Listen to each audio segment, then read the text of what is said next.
Alrighty, everything looks to be in order. And I am live. Okay, yeah, last night's live stream was let's just say, a bit of an experiment. I decided to try doing the gaming stream, sort of like restart that old chestnut again, and let's just say, you know how I've got like the normal level of tech issues with this particular stream just on my laptop? Well, my Xbox was having basically that and then some, so I will be doing another gaming stream again, but it probably won't be until like next month sometime, because yeah, it did not go well. You know, live and learn and everything like that. And like I mentioned last time, I am very rusty when it comes to doing live stream, particularly gaming live streaming. But yeah, we're just going to kick it off with some more of the old Sketch Jam. I've made a few minor modifications when it comes to how these are actually done, and yeah, they're starting to improve a teeny bit at a time.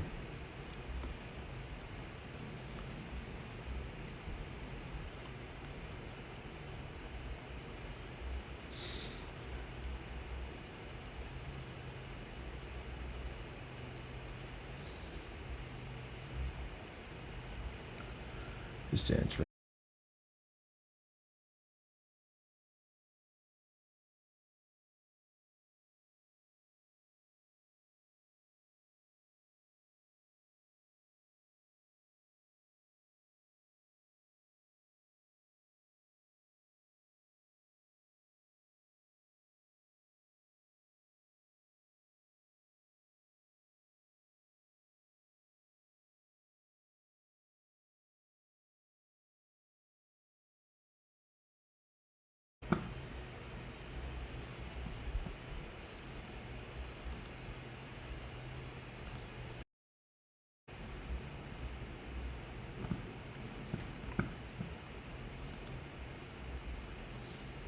Okay, am I back? Let me check.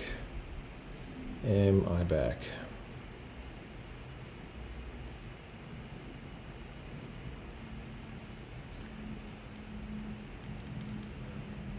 Yep, I am back.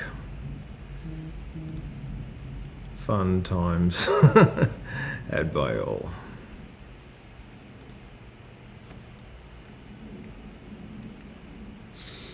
Alrighty, anyway.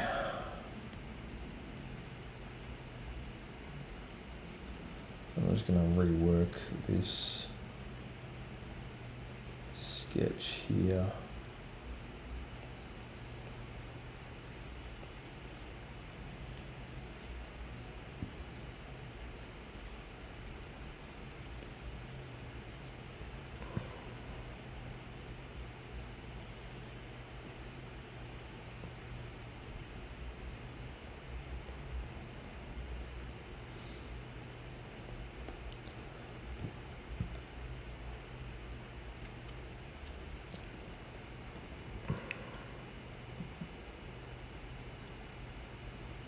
You just have to bear with me for a moment.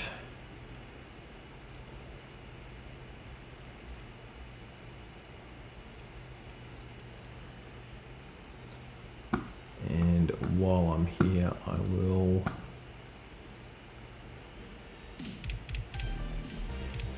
turn up the music just a teeny bit.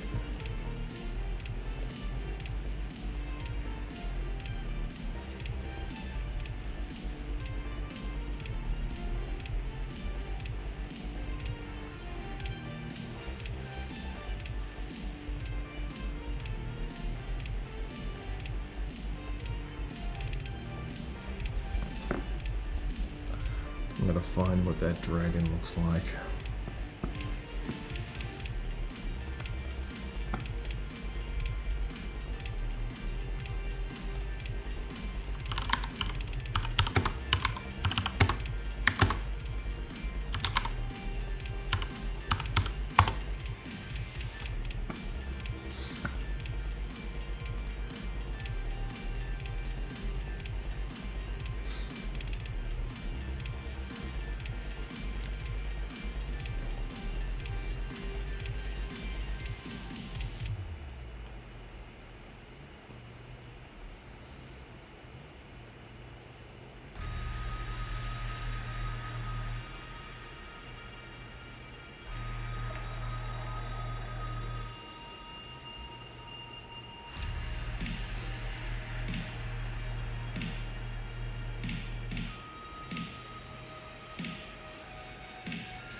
Make him look mildly wall-eyed and a bit special for himself.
Yeah. Just trying to think of what to talk about. It's weird when you sort of like go in slightly underprepared. And like you're supposed to have something. Then you realize that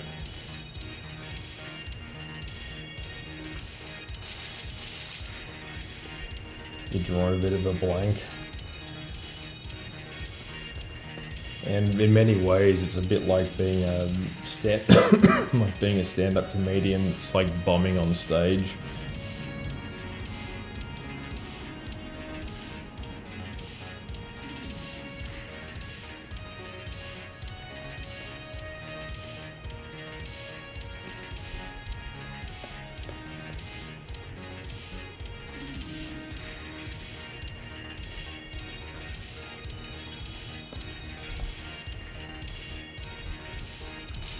Like, I was recently watching a bunch of different stand-up comics just completely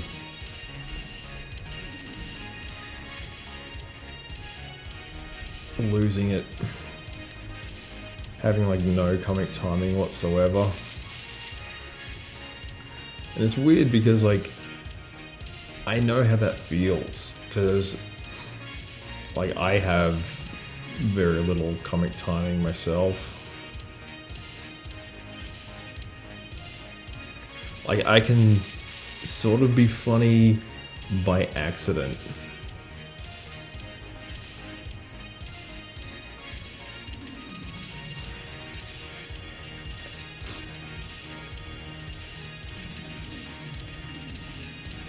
You ever hang around with somebody who's like sort of always unintentionally funny?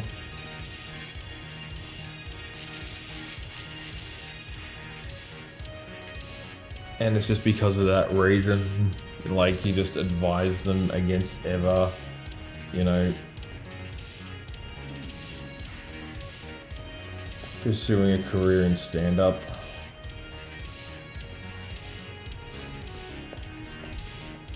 And I think a lot of it is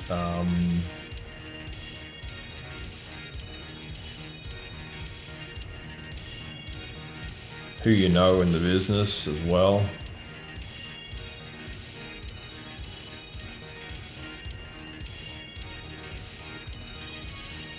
Like a lot of these stand-ups, they've been, you know, working for ages.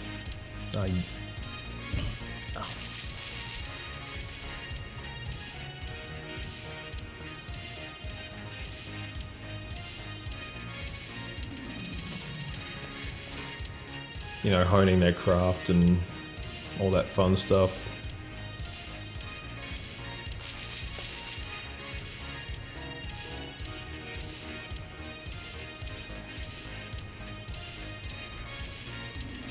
Okay.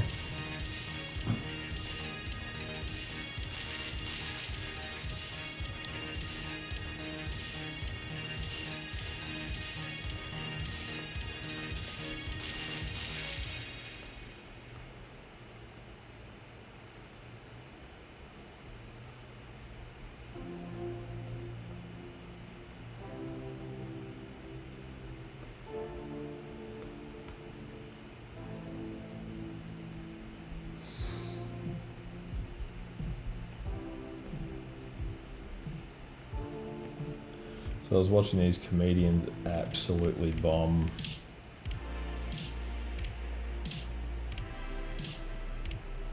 And I thought, you know, there is an element of comedy to what I do.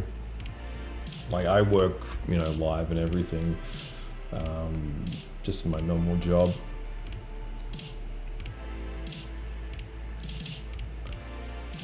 And yeah, I just notice the similarities.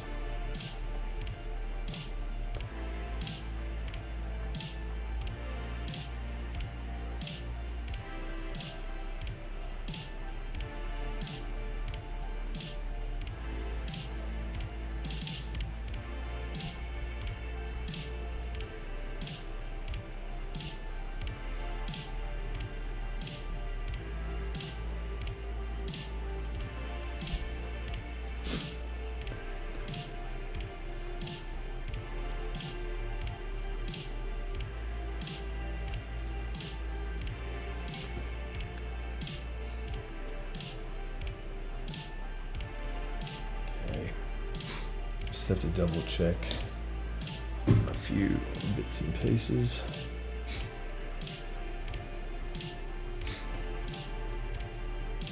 I will be right back.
Alright, back again.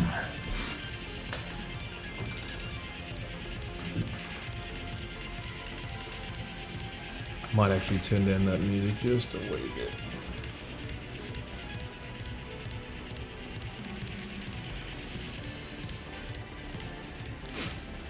So yeah, I've got a bit coming up.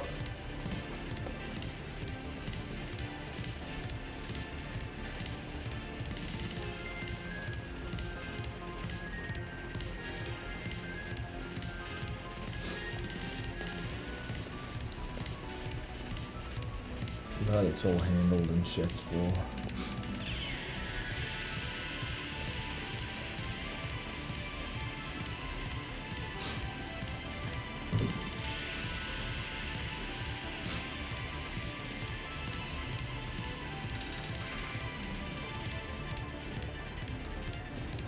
And I'm also, because it tends to get a little bit stuffy in this room, I'm going to turn on the aircon.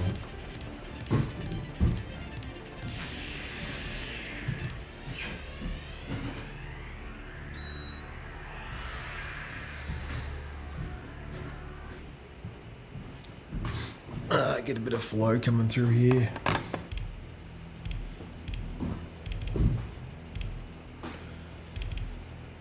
I just I got myself one of those cool little Stream Deck things, and I gotta say it's a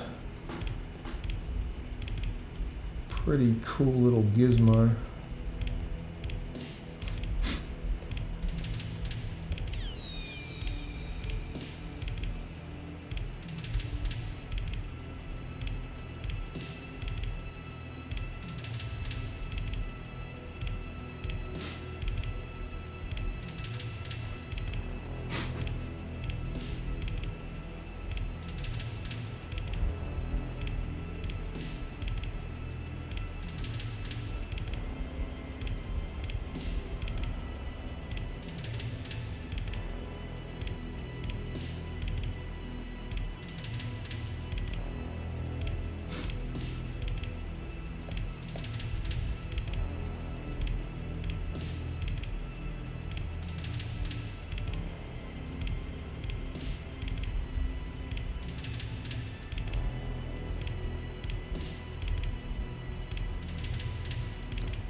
I am still figuring out how to use it though.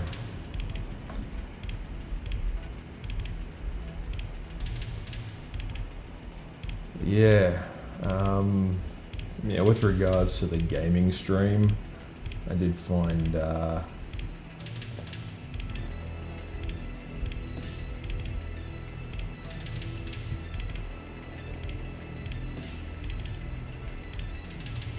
there were still tech issues aplenty.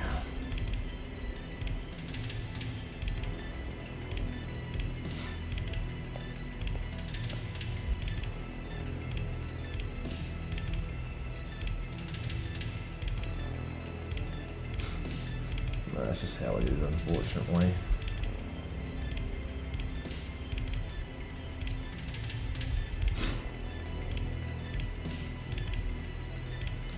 So I was going through a bunch of old clips from the Ace Ventura Pet Detective movies.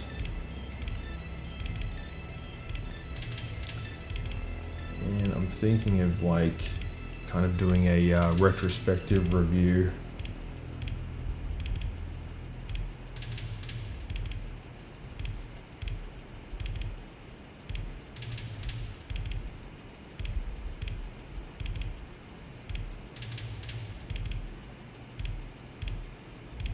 So yeah, that one pans out.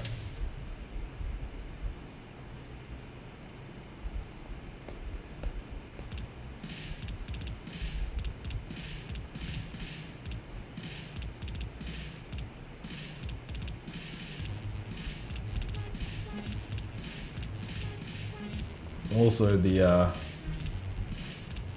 new Beavis and Butthead episodes are some of the best animated comedy on television. Even though I don't really watch TV.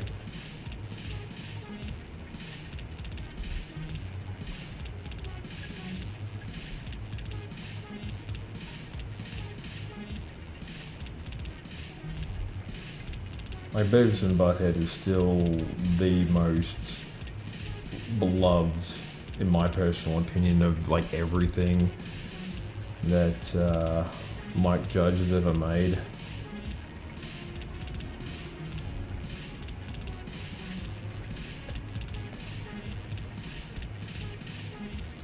Like, I always thought that Office Space was pretty cool. I've never actually seen Idiocracy.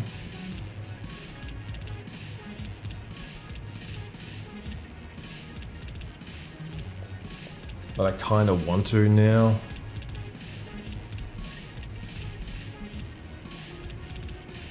It's weird when you finally have like a reason to do something again.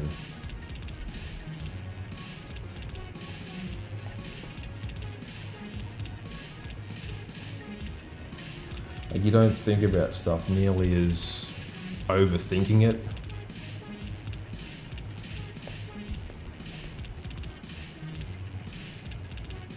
And that's the reason why I want to sort of do another retrospective review of like Mike Judge's work as well.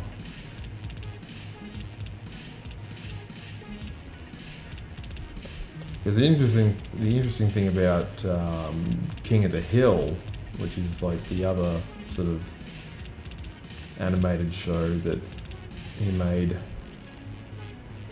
that's like a spin-off of Beavis and Butthead. It's as if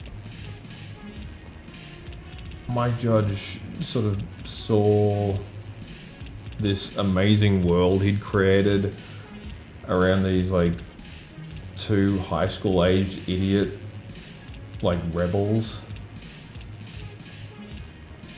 and decided to focus entirely on their elderly war veteran neighbor, Mr. Anderson.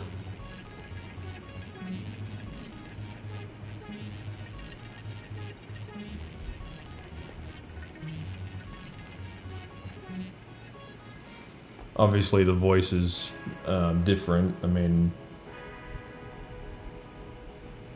but you can tell that, you know, Mike Judge's voice range as a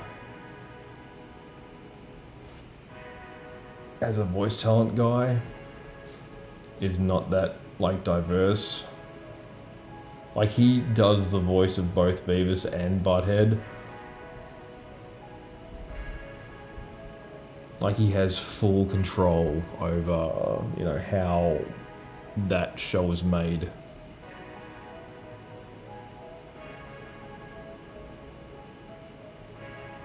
But he also did the voice of Mr. Anderson, who's their, you know, old fuddy-duddy neighbor who has, like, you know, he wears glasses and he can't see particularly well, and he's, you know, gullible and naive and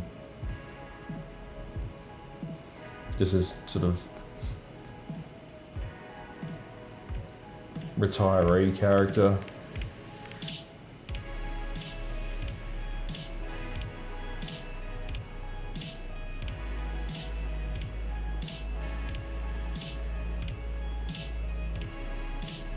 So Hank Hill is just Mr. Anderson, but with an expanded universe. Like, he's slightly younger in King of the Hill.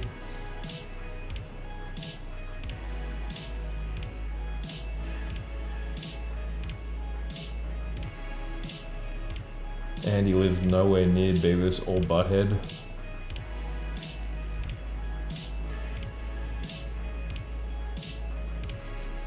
And it's like, why make your least funny character, like, and give him his own show? It doesn't make any sense. At least not to me. Also, like, the whole thing is like set in Texas, so it has like a lot of more regional appeal to that part of the United States. Like, it's still a decent show, but there's some parts of it that if you're not from Texas, you won't get.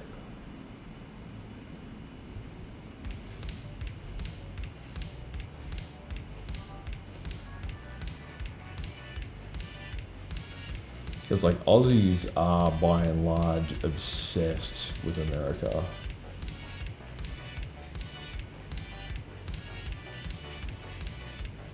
Like, we love the US, and in return, the US kind of sees us as their, you know, cute but developmentally stunted younger brother.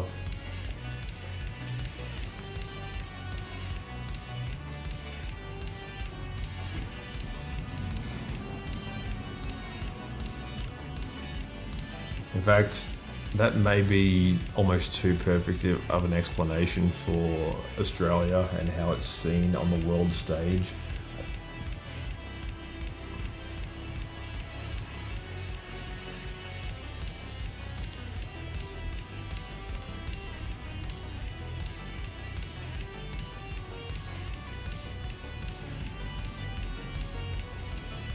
Like, we're not really responsible for making any of the massive world-defining decisions as the US is.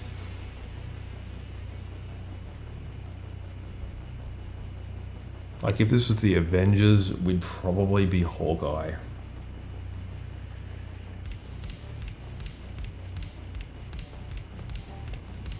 Like, we're small, we're useless in pretty much every situation, but we've got a cool bow and arrow, and that's really only because we're not allowed to have guns.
Yeah, also, I think America just likes us because, you know, in exchange for, you know, the overwhelming firepower and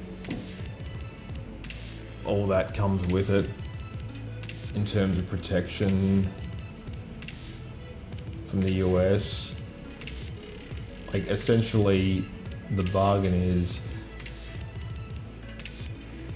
we get the world's preeminent superpower as a good mate in exchange for, like, a Hemsworth brother,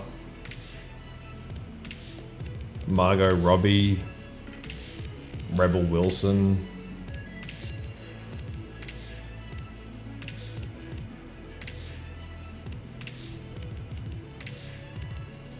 Like, they were even gracious enough to take Hannah Gadsby off our hands.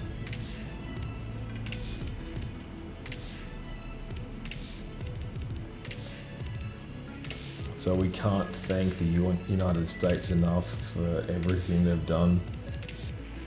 It's very cool of them.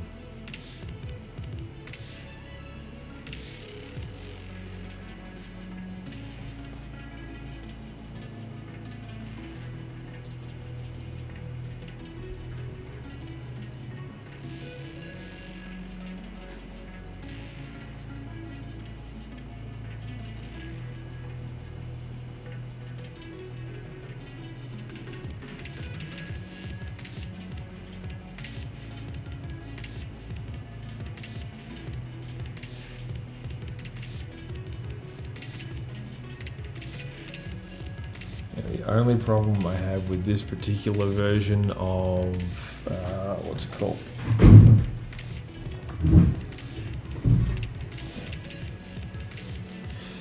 Is quite simply the fact that I can't draw snap circles with it. Like, there was a recent patch, well, not really recent, it's been out for years, but it was only meant for the newer model iPads for some reason.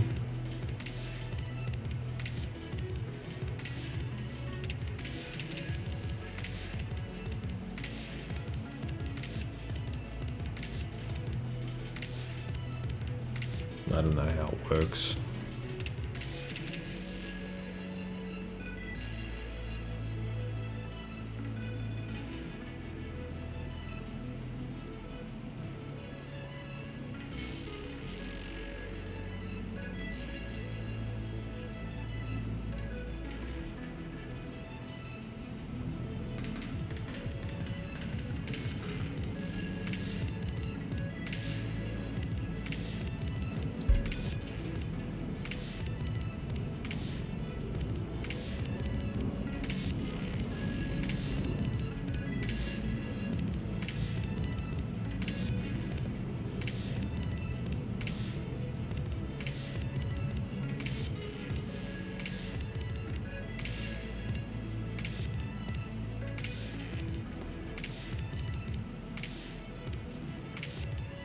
Yeah, what was I talking about? Oh, that's right, yeah. So, in exchange for overwhelming firepower and, you know, an excellent trade relationship, you know, we get all that cool stuff from the US, and, you know, we just send them a celebrity who, well, usually some kind of entertainer.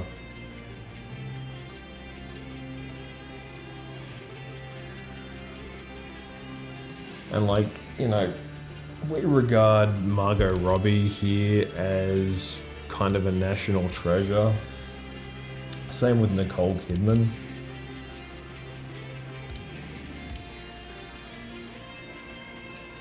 You know, and if you know who he is, we even, you know, love to claim Paul Hogan, who was, you know, Crocodile Dundee, yeah, close to 40 years ago. But, you know, most of those people have not lived in Australia in any significant way, shape or form for over a decade at the very least.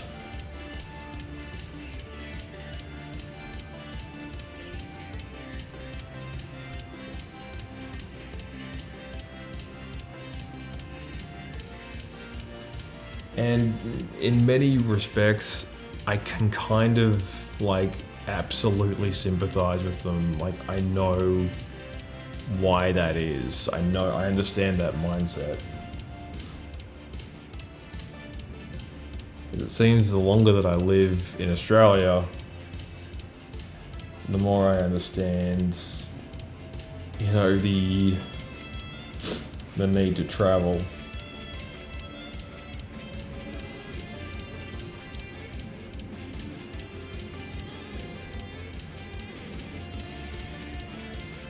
Like, you can go pretty far here, but you know, there's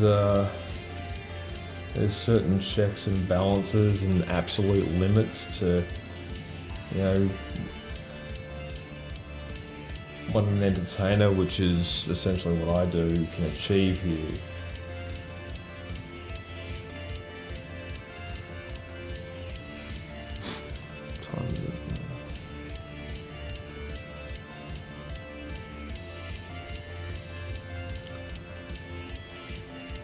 Like, I've done some work for, you know, customers in the US, and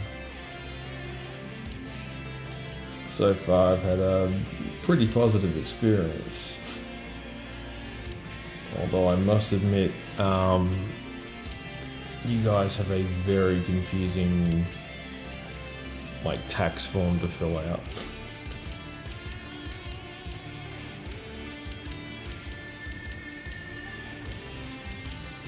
Like, obviously, if you've grown up there and you're used to, you know, how the tax system works, then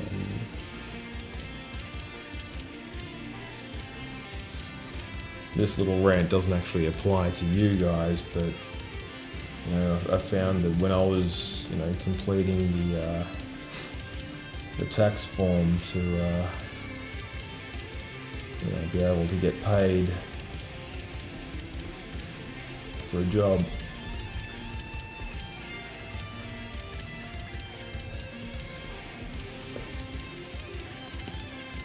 Okay.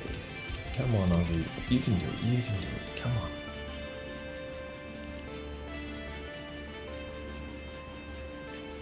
Come on. Yeah. Yeah, these old iPads, unfortunately, they freeze sometimes.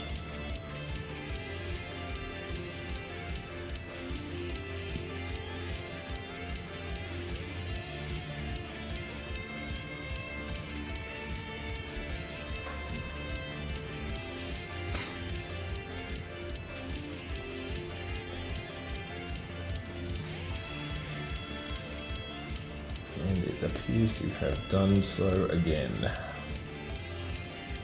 which is not good. So that seems to be a perfect time to go on yet another break while I figure out what the hell's going on here. So yeah.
That was weird.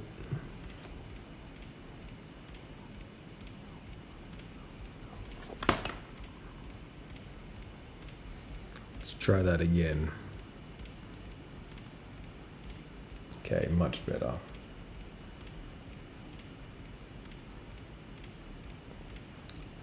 Yeah, so this file is actually a lot bigger than I thought it was, and yeah, unfortunately it does cause the iPad to crash every so often.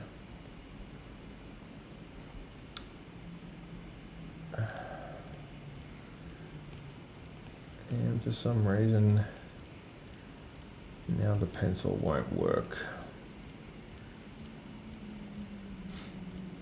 Okay, so I'll be right back again.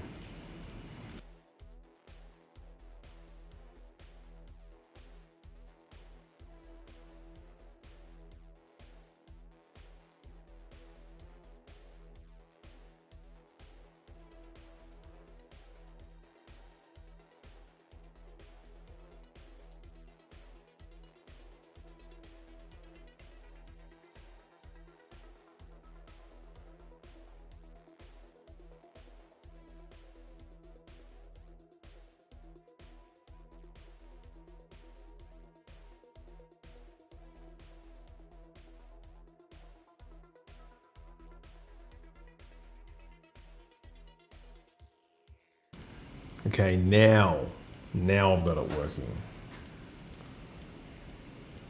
Oh man.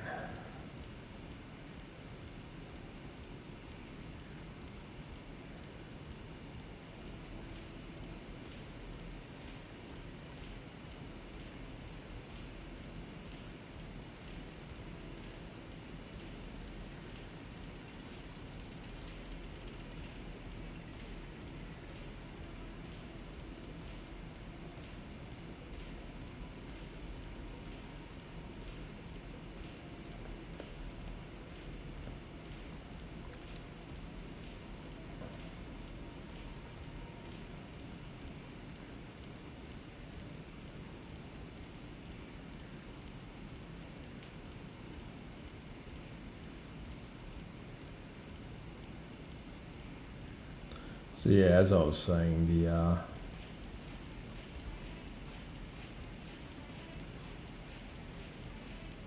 the idea that Australia has really any influence on the world stage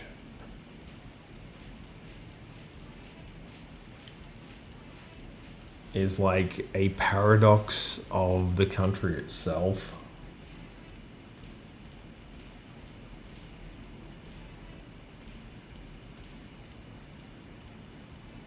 Like, we've been around for about the same amount of time as the United States, but our population's basically nothing compared to theirs.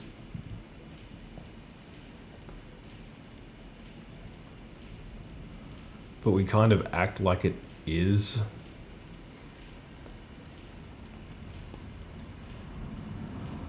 It's a bizarre situation.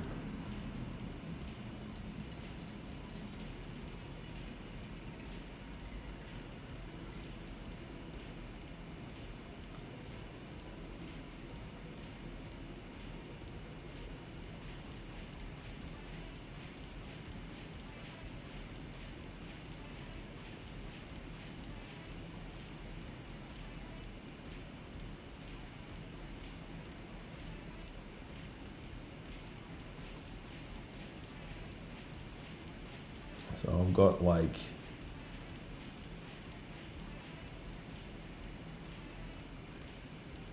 some stories of what it was like to grow up in the 90s.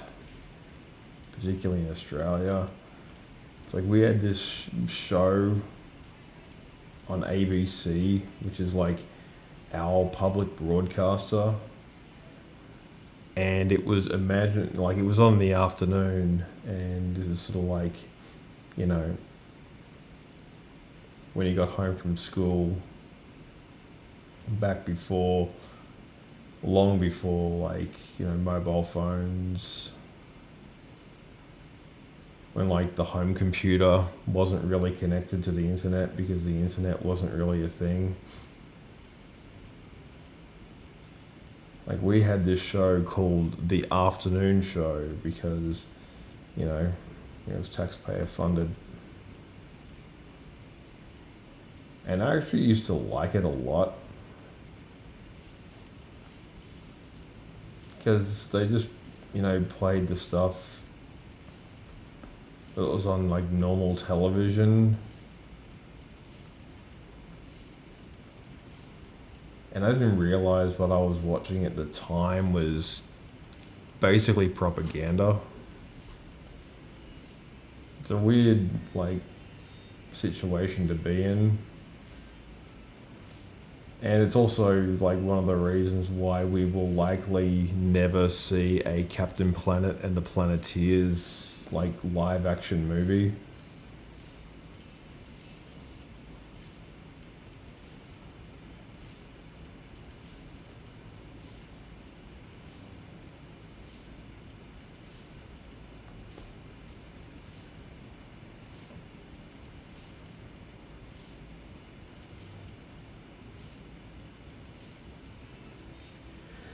Because that's just not on the cards.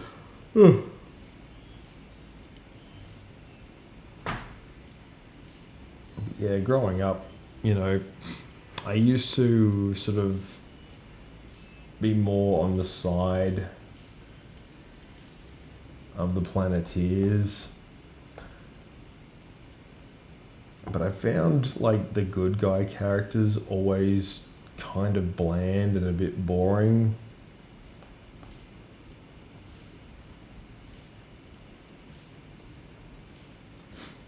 Like the bad guys always seem to be just like naturally cooler, more interesting to look at. You know, their backstories were considerably more interesting.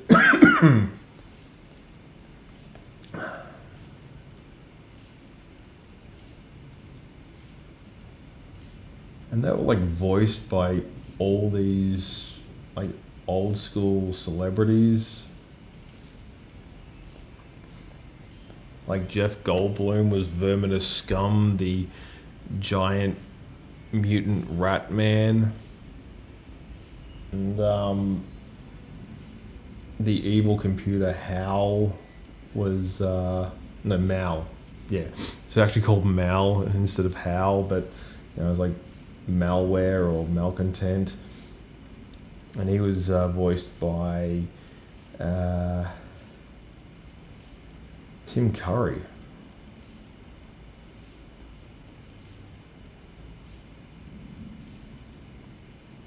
And he was basically this sort of artificial intelligence that used to work for Dr. Blight, who was voiced by Meg Ryan.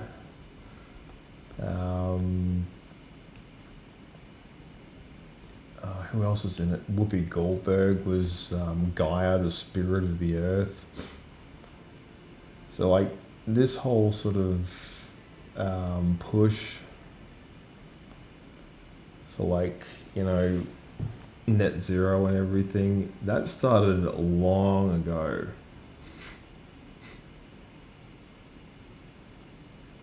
Like it actually even predates, you know, Captain Planet and all that.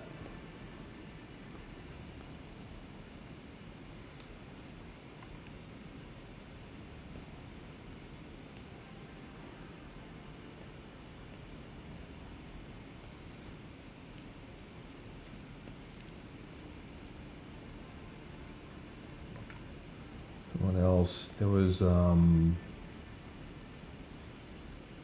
what's his name? Widget the World Watcher. Now there was a weird saccharine sort of show. It's basically this little alien, and he flies to Earth, and he has all these like cool gadgets and stuff. And his main ability is to, he's a shapeshifter, so he transforms into like different animals. And the basic premise is kind of borrowed wholesale from the Wizard's Duel in the Disney movie Sword in the Stone, which I should also point out is one of those movies that absolutely needs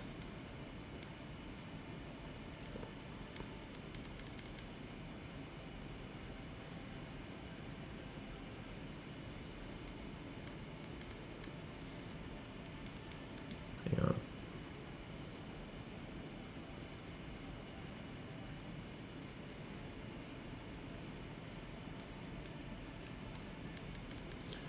So yeah, it's one of those movies that absolutely needs to be made into a live action remake. And I don't say that lightly either.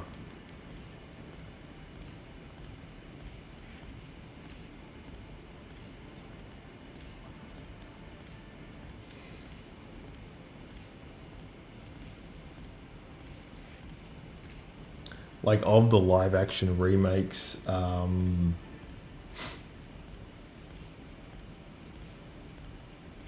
I think one of the better ones that would have honestly really kicked off this whole sort of, sword and sorcery renaissance thing is The Sword and the Stone. I think the only problem with that particular movie, despite it being like, kind of underrated,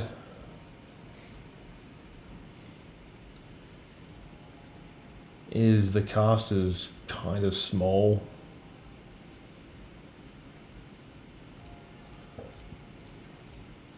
Like, because of all these weird restrictions that these entertainment companies have placed upon themselves, remaking a movie into live action that would honestly really benefit from it just won't happen.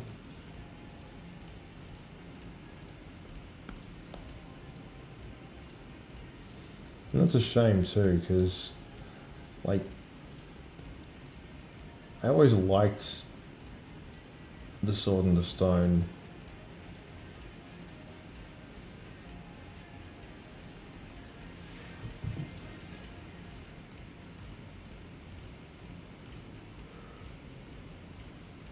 Even though it was made during like the what's known as the Disney Dark Age.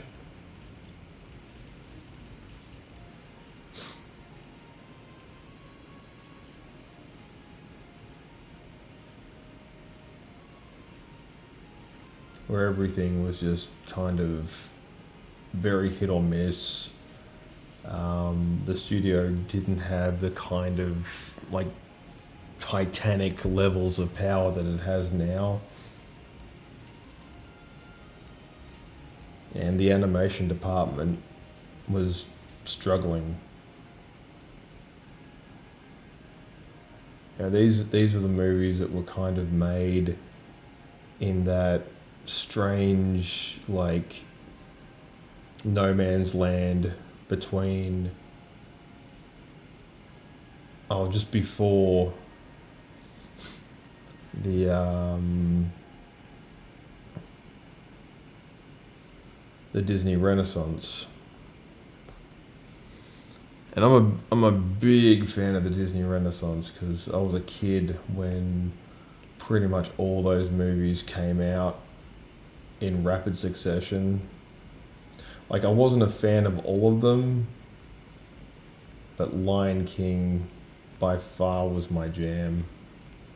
I didn't get to see Aladdin when it came out in cinemas.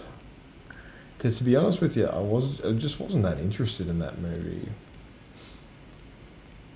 Though, like everyone at my school, back when it, got released, was just talking about it and quoting it constantly, and me being like the sheltered kid, I just had no idea what anybody was talking about. And you got to remember, this is, when some people still had black and white TVs in their houses, and the most powerful like gaming console at the time was, you know, the the Nintendo Entertainment System, and you know,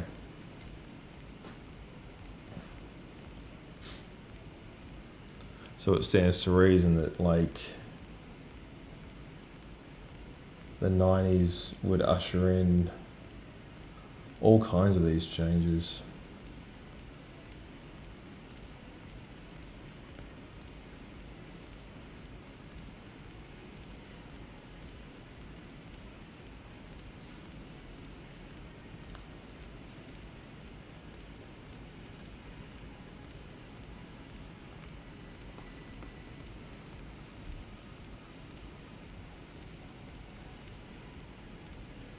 But yeah, 100%. Sword in the Stone would make an excellent live action remake. So too, and I say this just out of respect for the animators, but Oliver and Company and The Great Mouse Detective would also make very good live action remakes as well.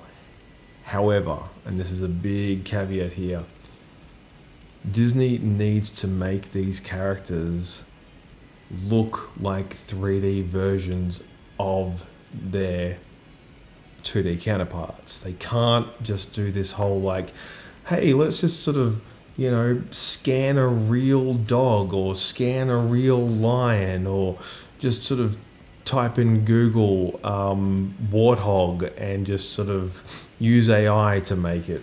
I would just say make 3D, like really top quality 3D versions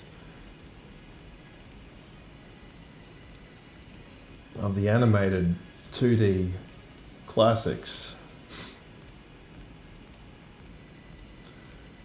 Because they've demonstrated on many occasions they have the technology.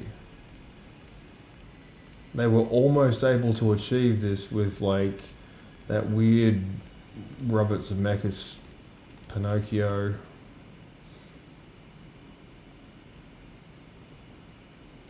And I didn't see Lion King, but it's because it spent so much time in the uncanny valley. It's like, okay, well, we've got these,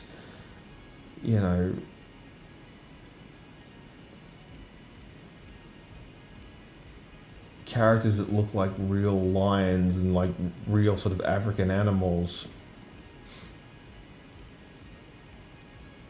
And they're so real looking and so fake acting that your suspension of disbelief is honestly completely short-circuited at that point.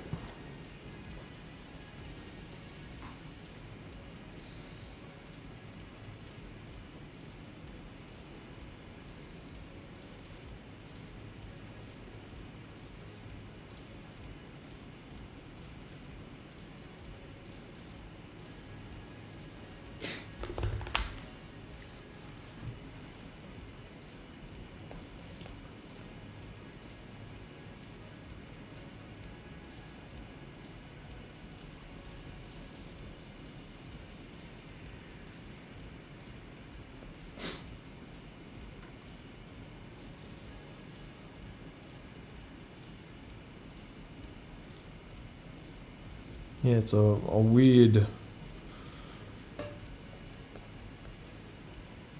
thing, because like really my only memorable experience of like realistic looking animals talking just off the top of my head were the Babe movies. If anyone remembers those, it's just like they had these animatronic pigs and, cows and geese and whatever. Basically domesticated barnyard animals. And, you know, they'd they'd talk and everything. And that was okay because there was no like 2D version of the Babe movies that we really had to compare these live action ones to.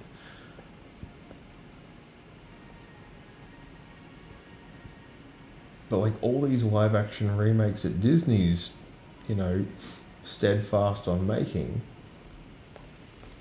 which I'm also must point out that are totally within Walt Disney himself's original vision for the company, is to make, combine animation with live action. In fact, that was one of his first,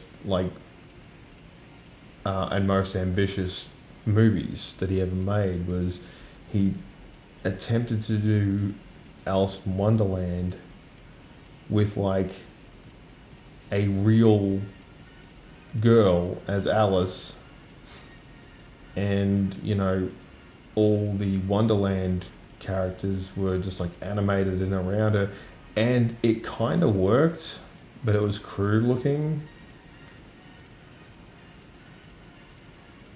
But this technique would be later perfected by Robert Zemeckis with Who Framed Roger Rabbit, which is by far my all-time favorite. Scared me half to death as a little kid when I watched it in the theater.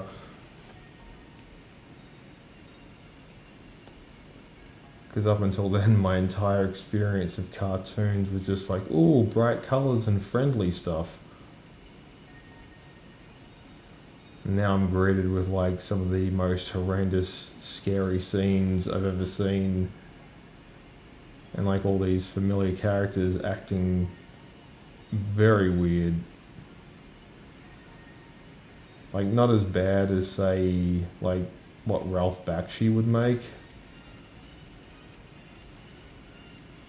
He tried to do his own version of Who Framed Roger Rabbit called Cool World, and yeah. It's sort of gained cult status since then, but it's a difficult watch.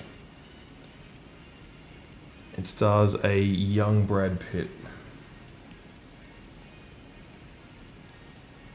And Brad Pitt is understandably not particularly proud of it, as it being one of his first starring movie roles.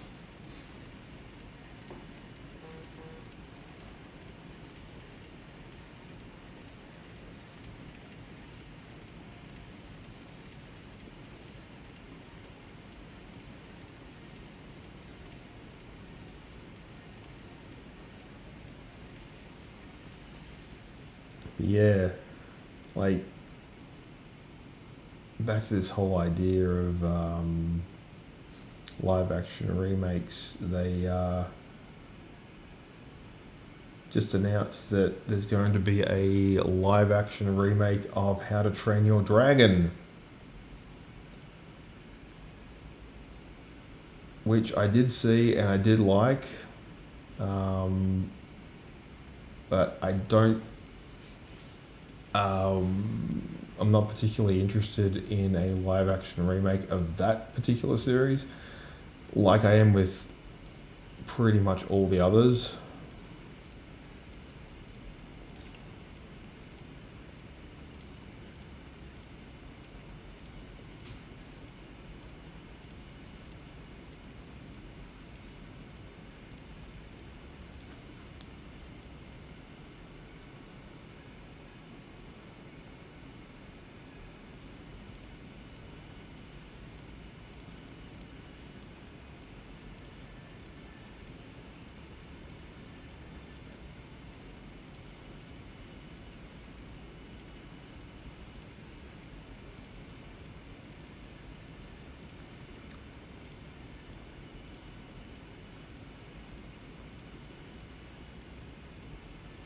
Because there's just things, again, there are things you can do in animation that can't really be done with like normal people.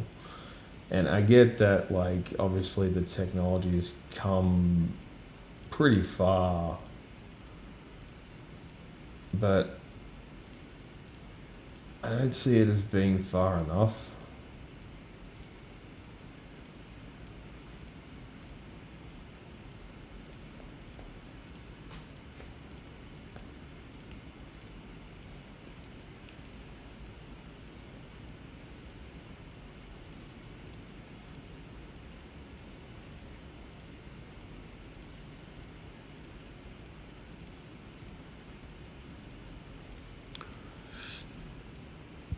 Just have to concentrate here a little bit.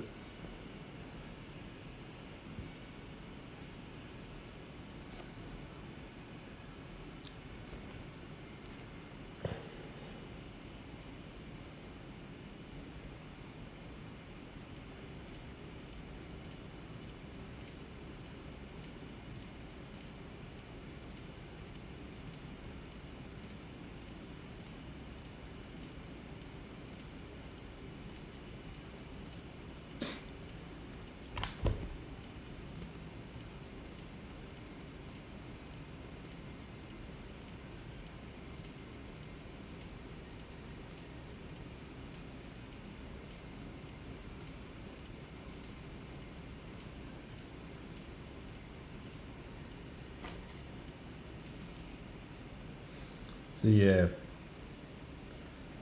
Basil of Baker Street, The Great Mouse Detective, and Oliver and Company, along with The Sword and the Stone.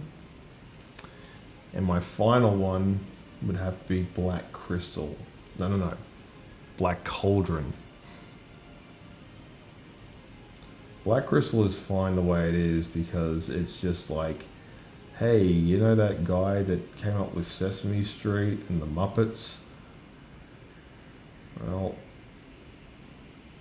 here's what it's like being stuck in his mind when he's having a nightmare. That's the Dark Crystal.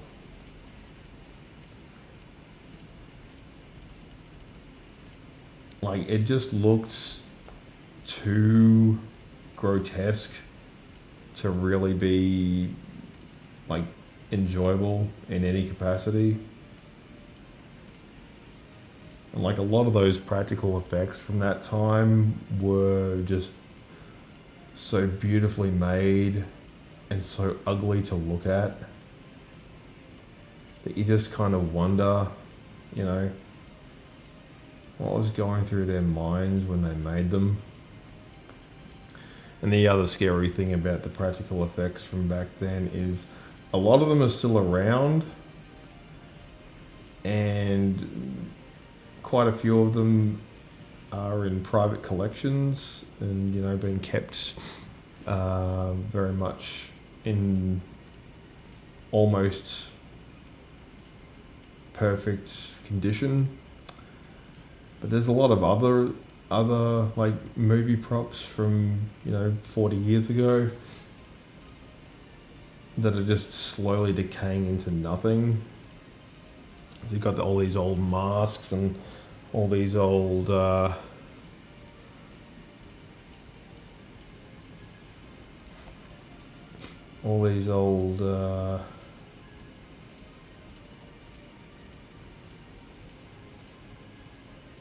prosthetics and dummies and props and all kinds of stuff, and they're just, you know, sitting in cabinets and warehouses somewhere in the bowels of Hollywood, you know, quietly succumbing to age and decaying into dust.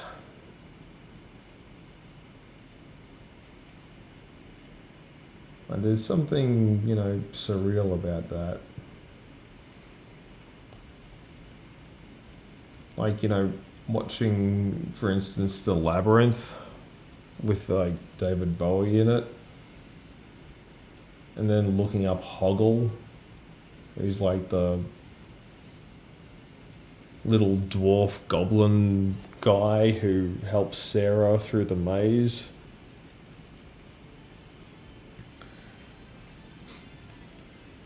And you find out what happened to like the original costume and like the mask, like the animatronic mask that the dwarf actor was wearing, along with like the hands and the rest of the kit.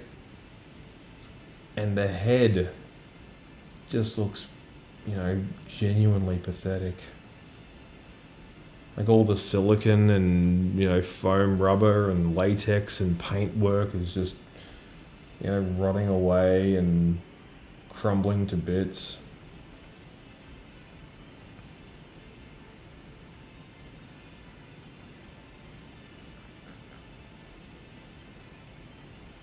And it's a sobering thought, because you sort of have this sort of idealized concept that,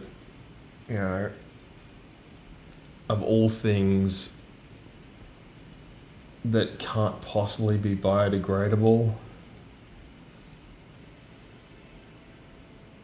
like the stuff they used to make these particular monsters.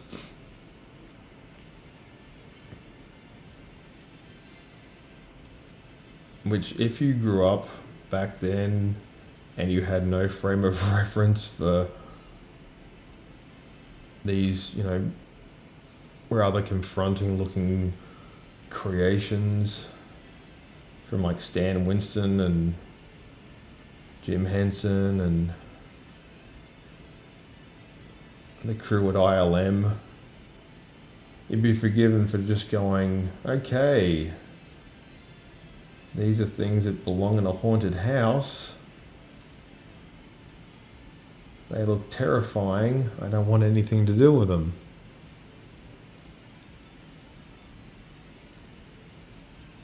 It's kind of like that.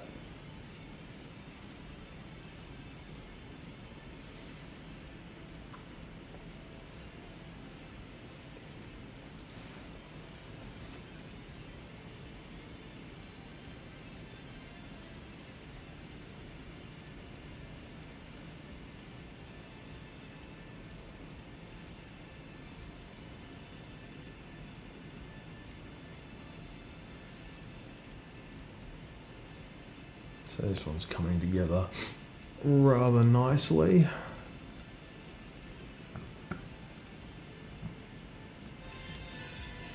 Just going to turn up the music just a teensy bit. And I'm going to turn off the air conditioning because I'm starting to feel the cold.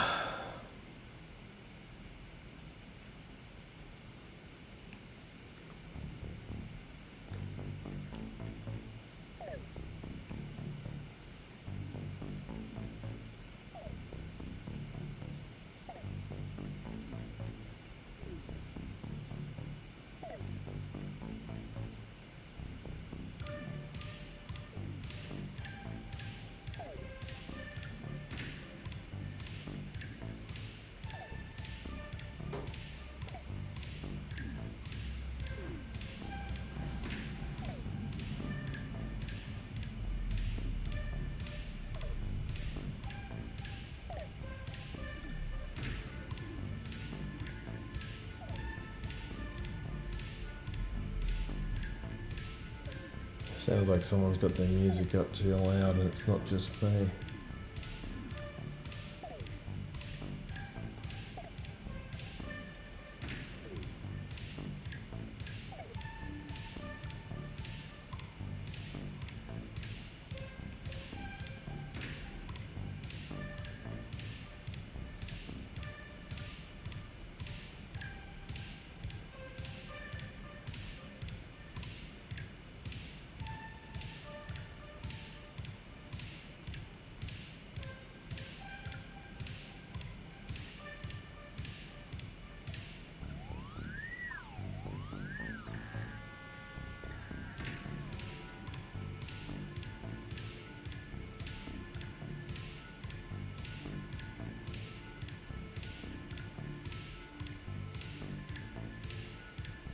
Yeah, I remember like a lot of those old movies back when I was a kid.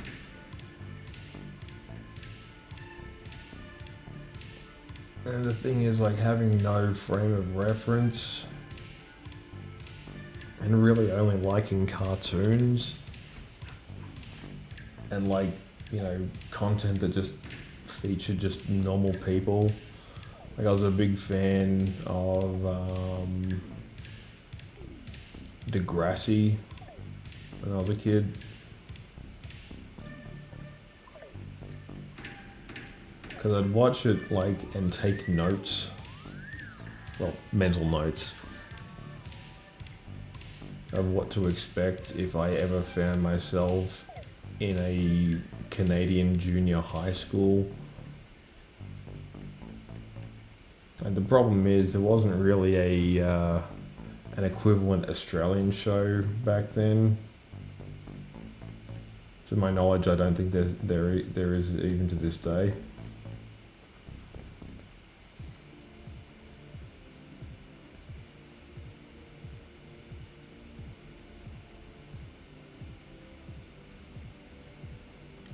But obviously there was a lot of idealization in these shows.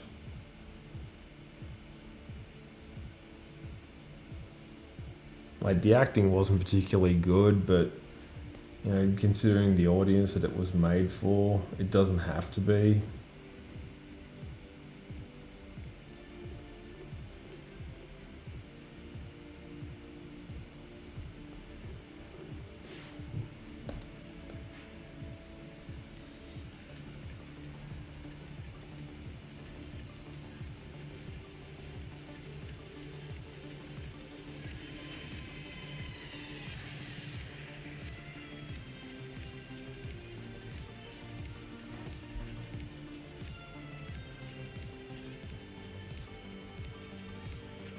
Actually, I did end up watching quite a lot of Canadian shows back when I was a kid.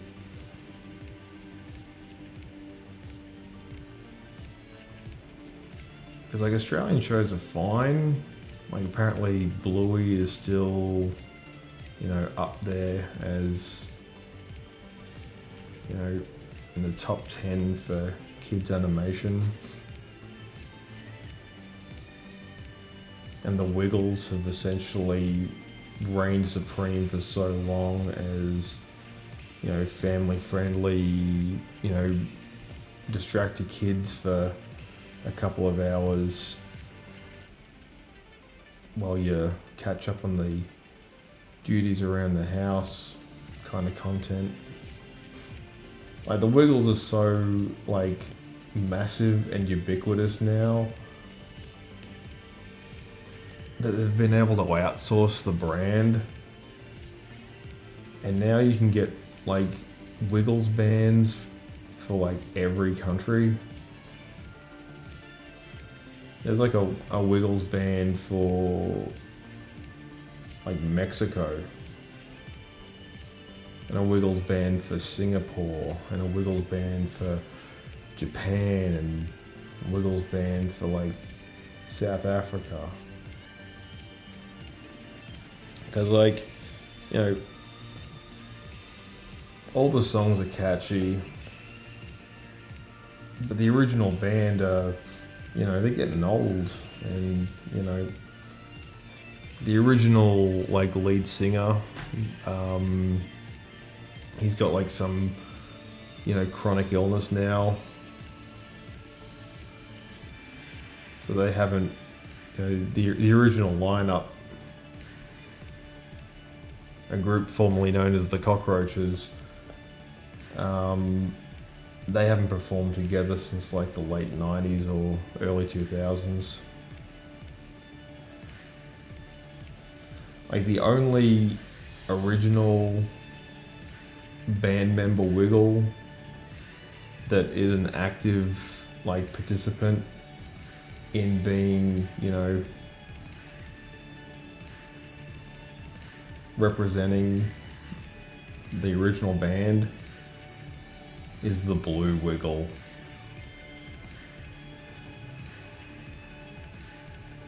He's basically the guy who's handled everything since, you know, the original like Yellow Wiggle got sick. And I think the other two just retired. Like at some point you just have to say, look, I'm cool handing off this to, you know, somebody else. And it's okay to do that. Madonna.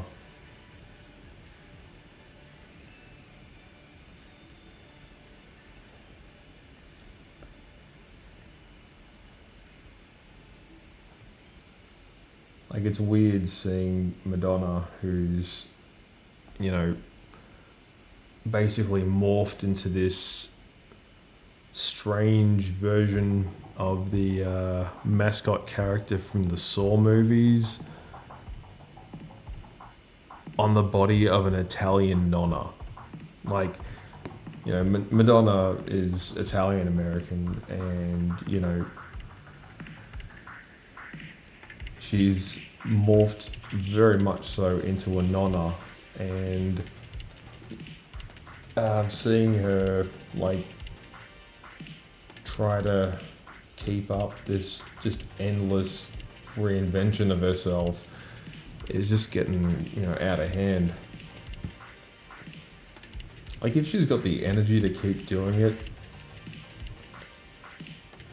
I say, and if it makes her happy, like, keep doing it, obviously, but at some point, you are just going to wear yourself out.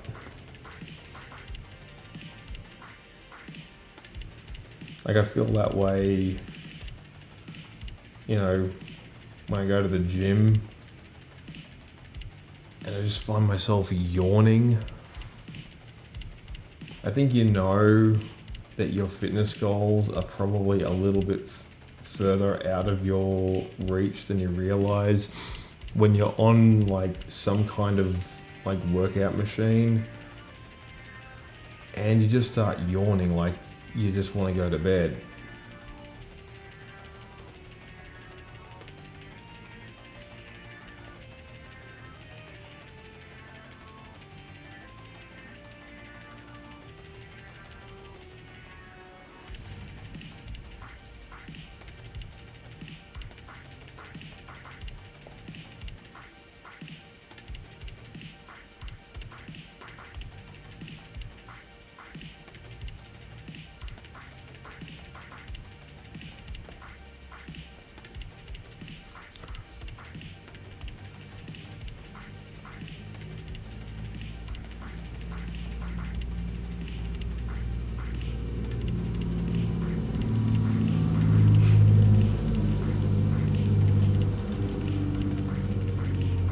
Turn down the volume on that. I think we've heard just quite enough.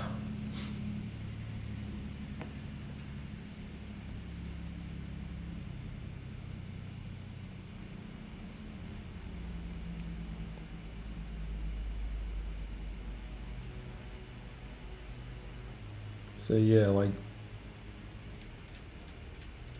you know, people call her crazy, but I'm honestly very much a fan of how, like, realistic Britney Spears is, of all people. Like, people have, you know, dismissed her as, you know, crazy and not right in the head, and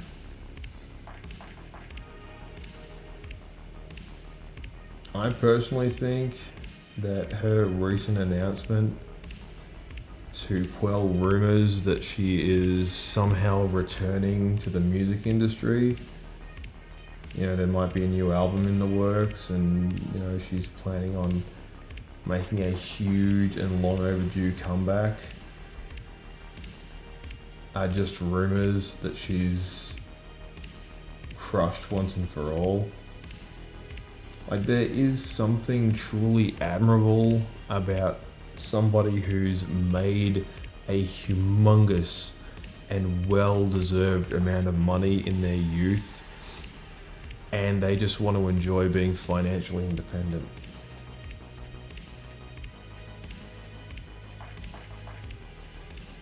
Like, I cannot fault her for that. Like, I think it was Frankie Muniz from Malcolm in the Middle who, you know, was able to just quit acting and all that kind of stuff and just, you know, just coast. Like, obviously, to me, that sounds boring and maddening, but at the same time, you know, being financially independent is a huge weight off your conscience. I mean, outside of doing something like reckless and, you know, irresponsible with your money, you're basically golden after that. In terms of Maslow's hierarchy of needs, you've essentially gamed the system.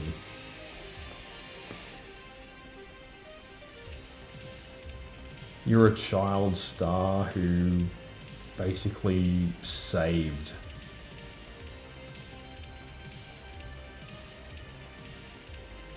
And there are like plenty of examples of actors out there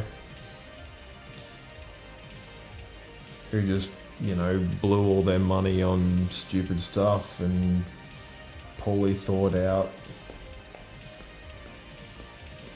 gifts for themselves and loved ones. Because in many respects, like, you know, earning a humongous amount of money for doing, like, say, a movie or a TV show, or, you know, even producing an album is kind of like winning the lottery. Like, most people, unless they're very savvy, do not know what to do with that kind of money. And you often see it manifesting in the fact that, like, women will just get, like, you know, all kinds of, like, cosmetic surgery. Because, like, when you have that kind of dough just to, like, just sitting in your bank, you just think, well, I've kind of got everything I need. And, like, the next season of whatever TV show I'm starring in doesn't start production until, like, another year. So I'm just gonna, like, I don't know, get, like, a really expensive looking nose and cheek and chin and whatever ectomy or otomy they call them.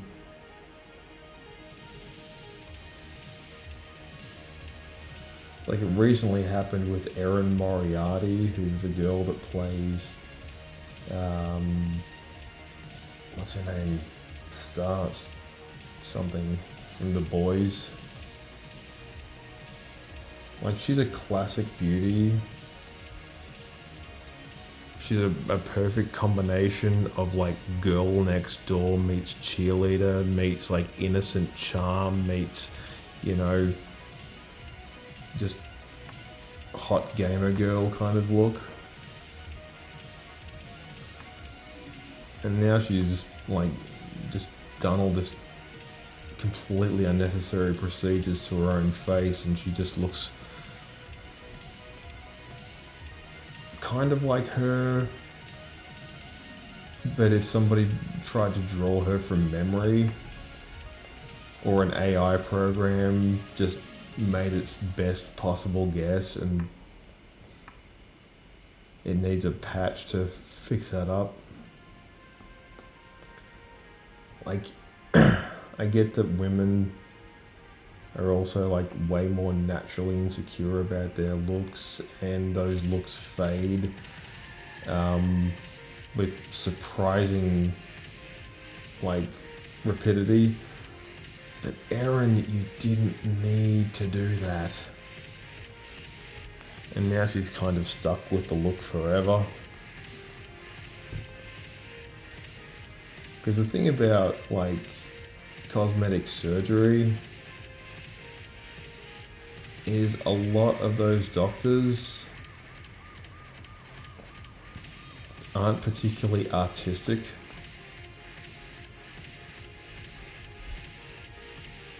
Like, I don't know what the course is like to become a cosmetic surgeon,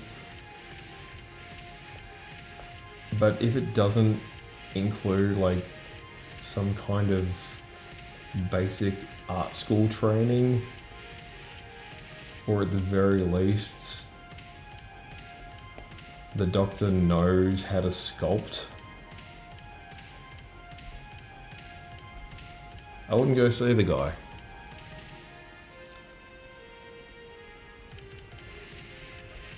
I mean, if you feel like you need to get the work done and there's like really no other recourse for it, it is your money.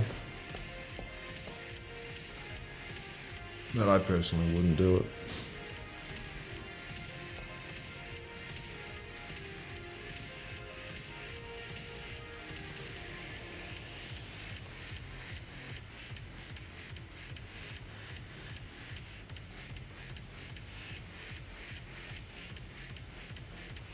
Yeah, Erin Moriarty looks basically unrecognizable now.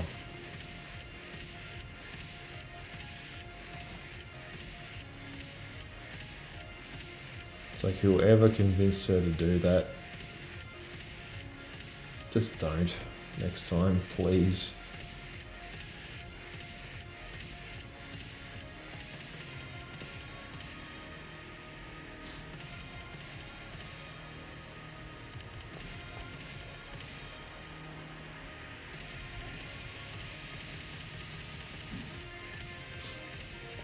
Just realise that the dragon's sort of gold, red and green colorization is very reminiscent of the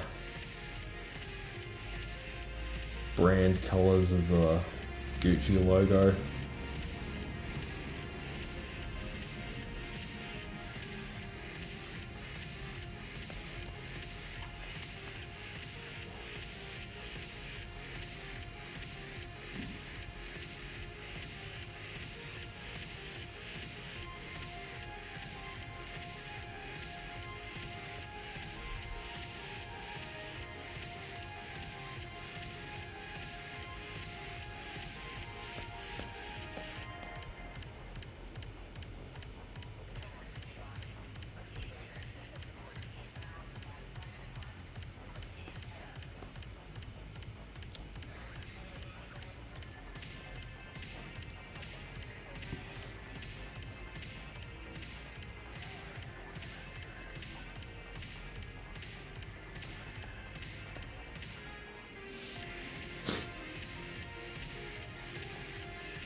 Okay, I'll just throw in a background and I reckon that'll bring us up to the 2 hour mark and probably just bail after that.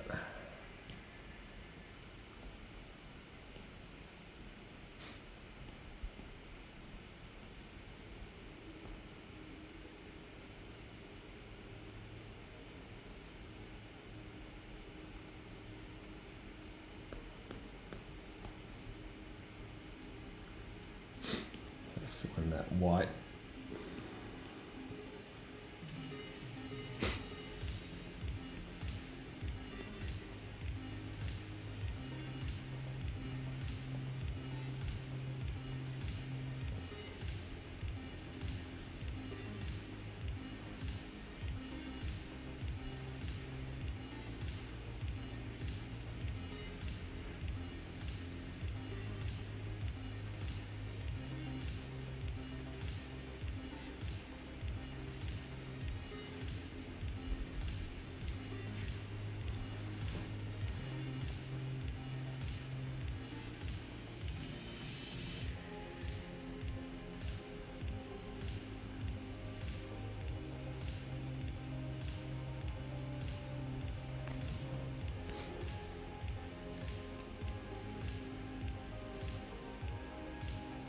One moment, please.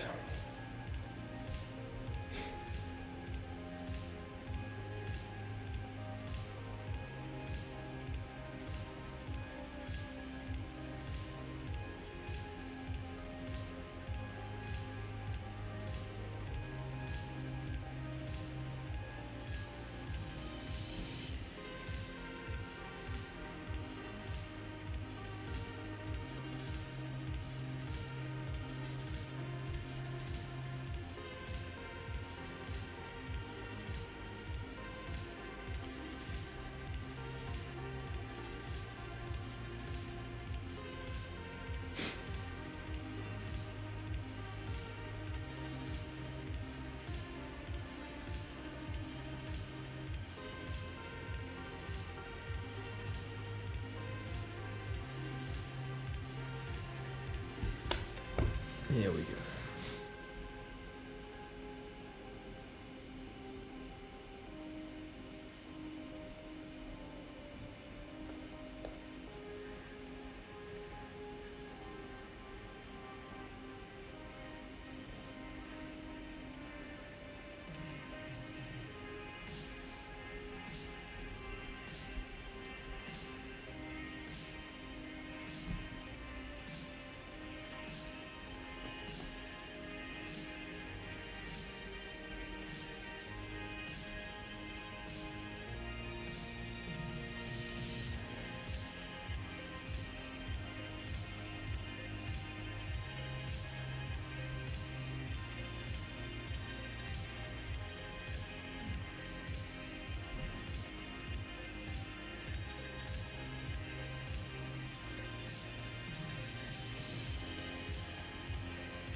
Nearly done.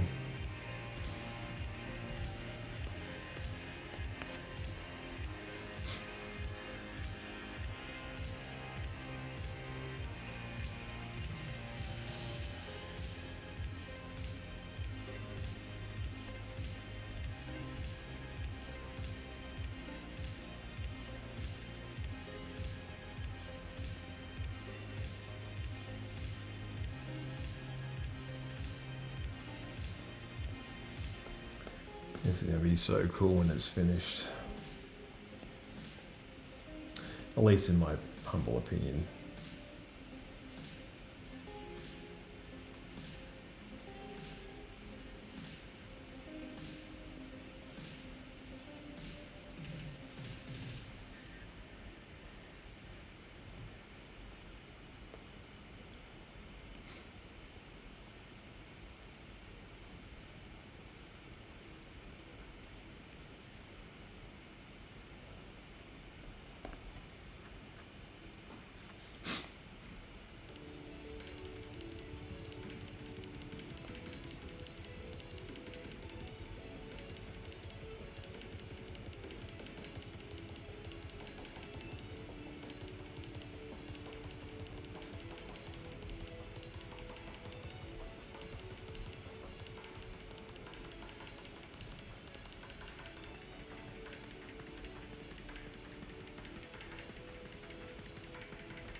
I've been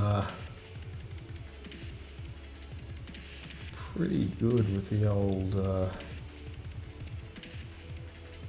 live streaming so far, but obviously I can always improve here and there.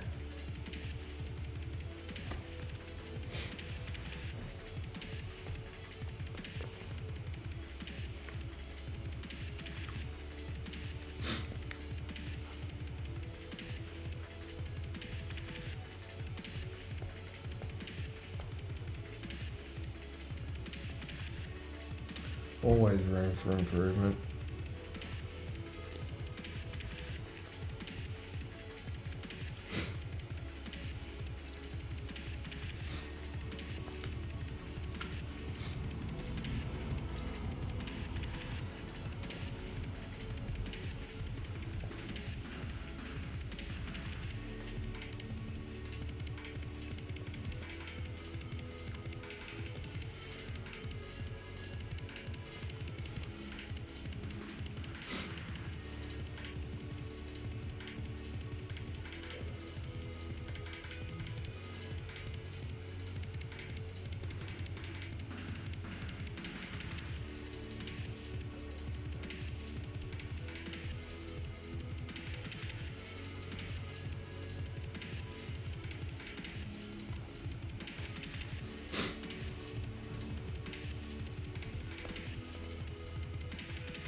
It's getting a little bit late.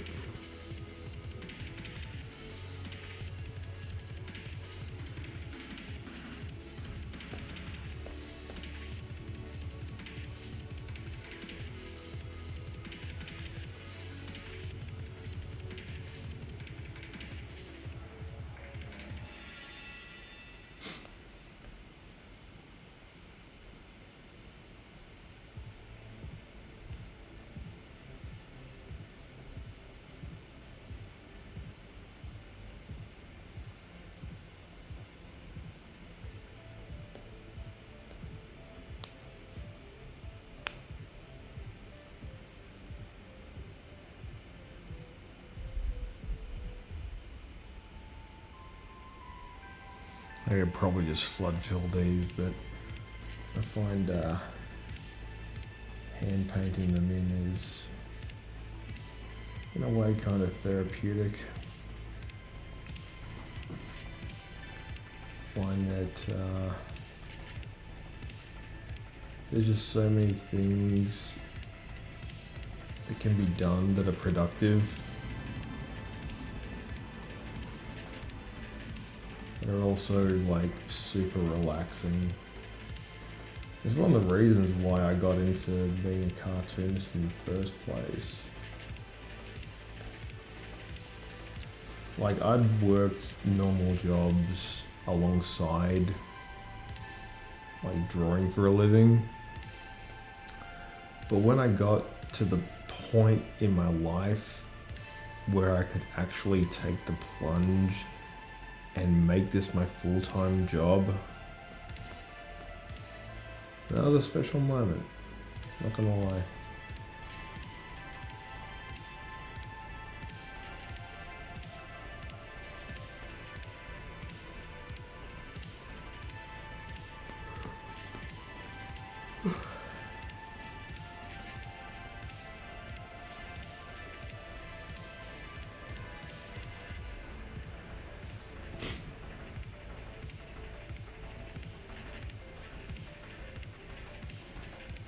So I guess I'll make the announcements just in the final moments of the live stream.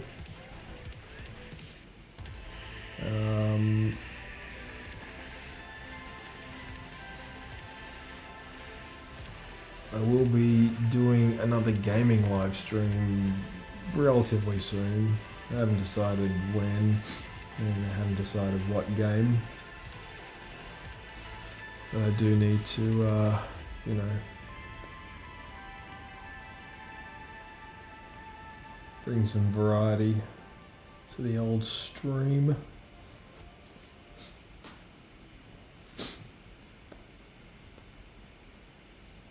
I also find gaming every bit as like relaxing as well.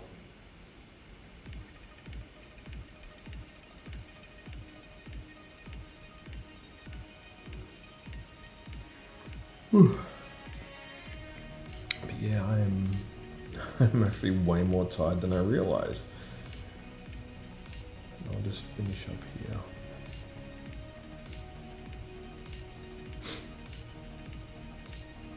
Finish this sort of weird, like, tail thing.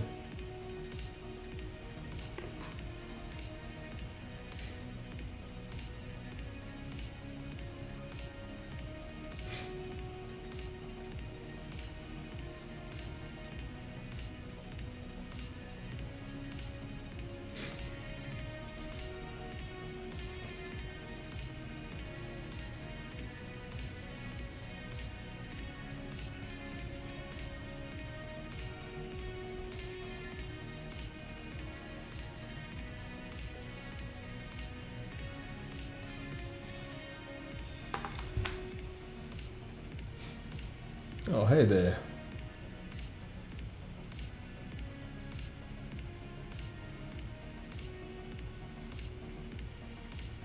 A cute little emoji. What are they called? Emotes? I'm not sure. I think they're called emojis on your phone, and they're called emotes like everywhere else.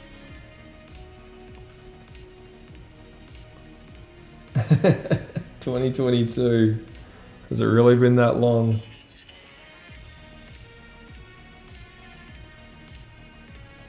Yeah, look, I don't blame you for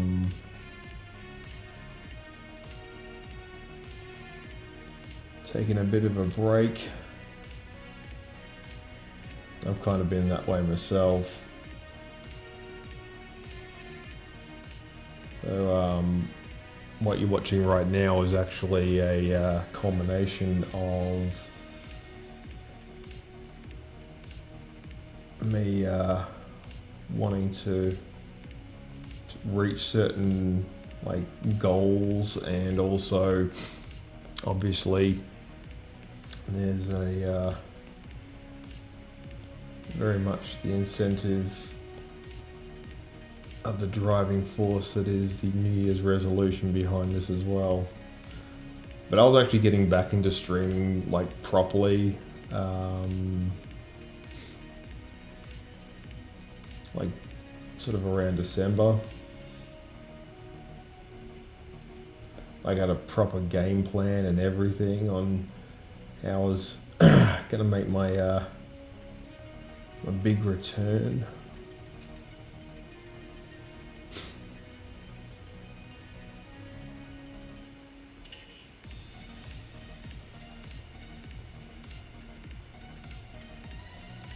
Oh, really?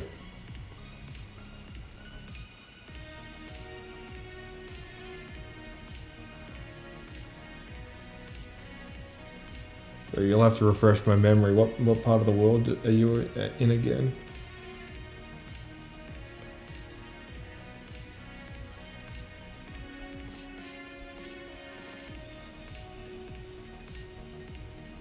Sometimes I keep forgetting that like this is being broadcast to not just Australia. Yeah.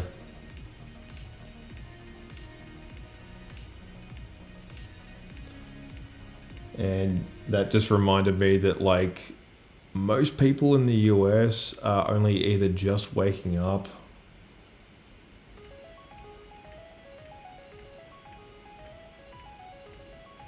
or still very much in a deep sleep. That's if they keep sort of like normal sort of hours or whatever. Like I'm kind of a what's the word I'm looking for? I'm kind of a night owl. But the thing is, like, the older I've gotten, The more I realise that staying up till the wee small for me is just not a practical way to live.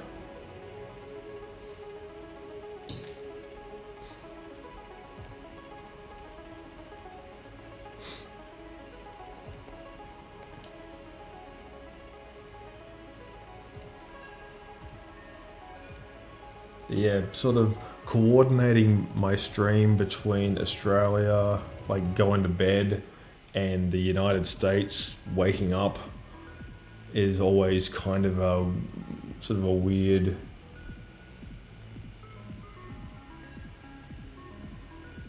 like dance of balance.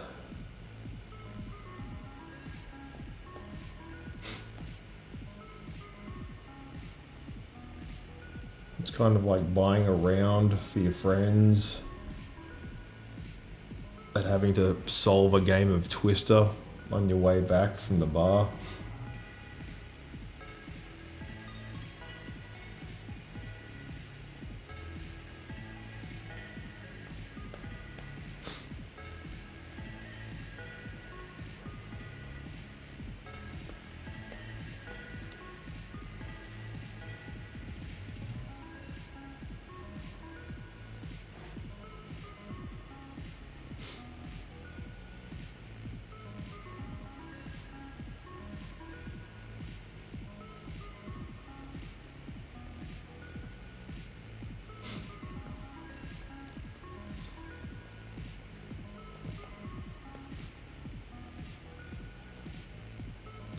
So I'm actually pretty happy with how tonight's stream went, even though like I probably was a bit too ambitious with going live at this time.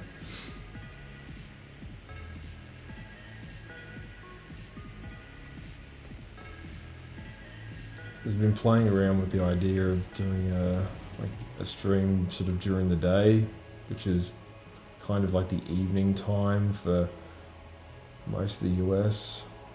So that might be worth trying.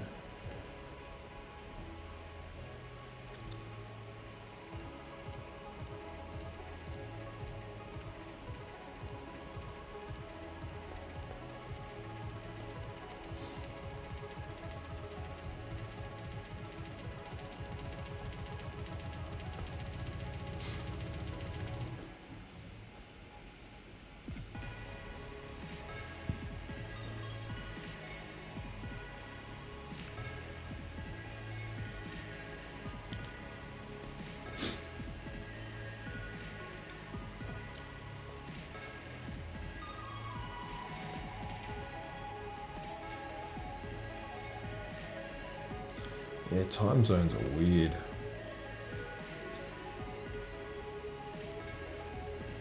Like they say Japan is the land of the rising sun, but technically it's New Zealand.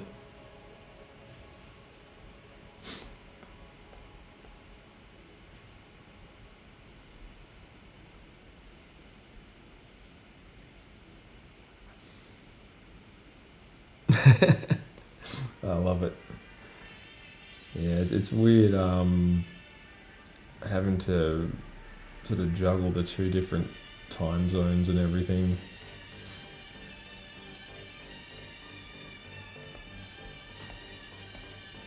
But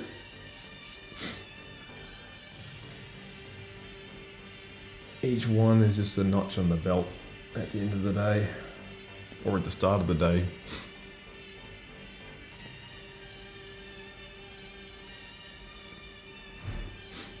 And I love doing these, so a nice little escape from my normal work.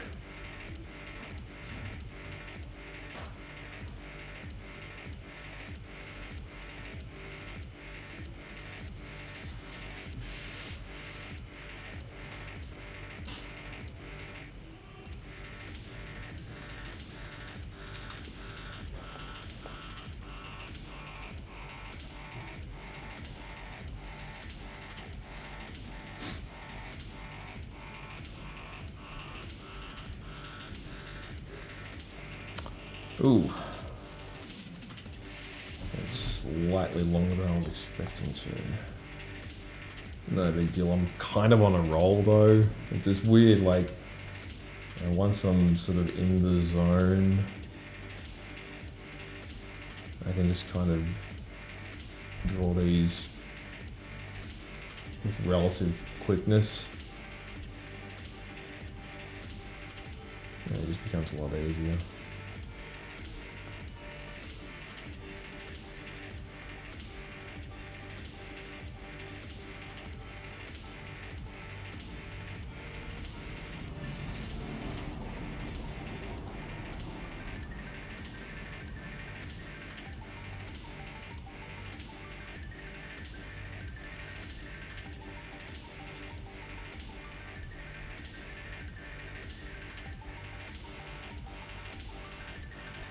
Nearly done.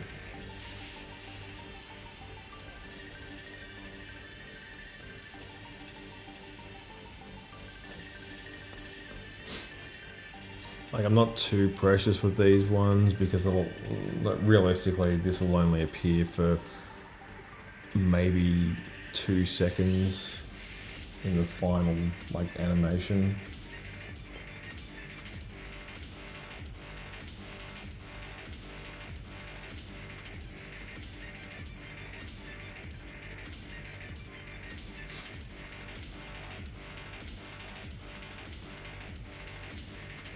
But the thing I want to do ultimately with these is sort of I want to make them into a not just an animation, but a like an art book.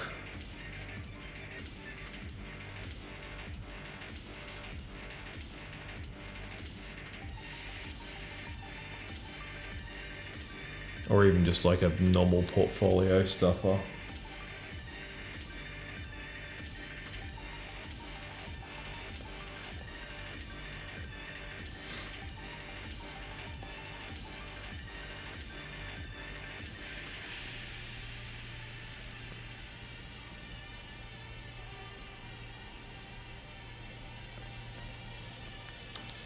Oh.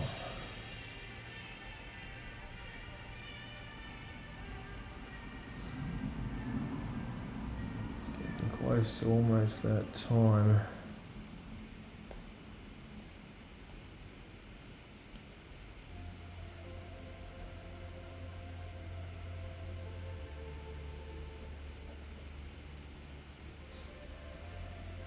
Yeah, I might potentially go live tomorrow, but at a significantly more reasonable hour.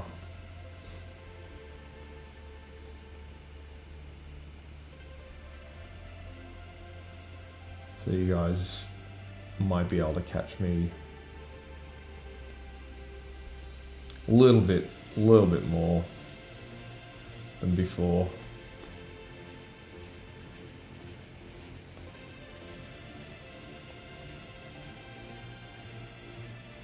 Haven't decided yet.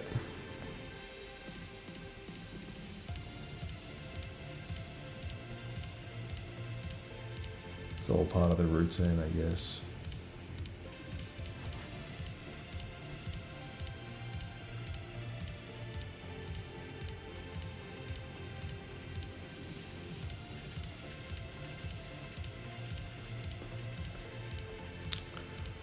Okay, well, I am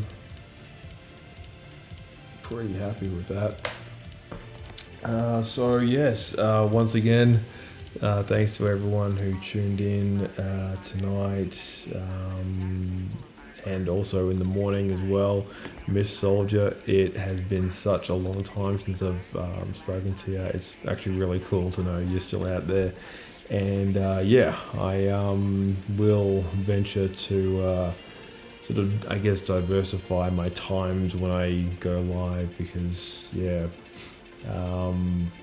sometimes what's good for the Australian audience just doesn't work out particularly well for anywhere else. Anyway, yeah, without further ado, I will sign off for the rest of the night, and I will see you guys and I'll see you guys.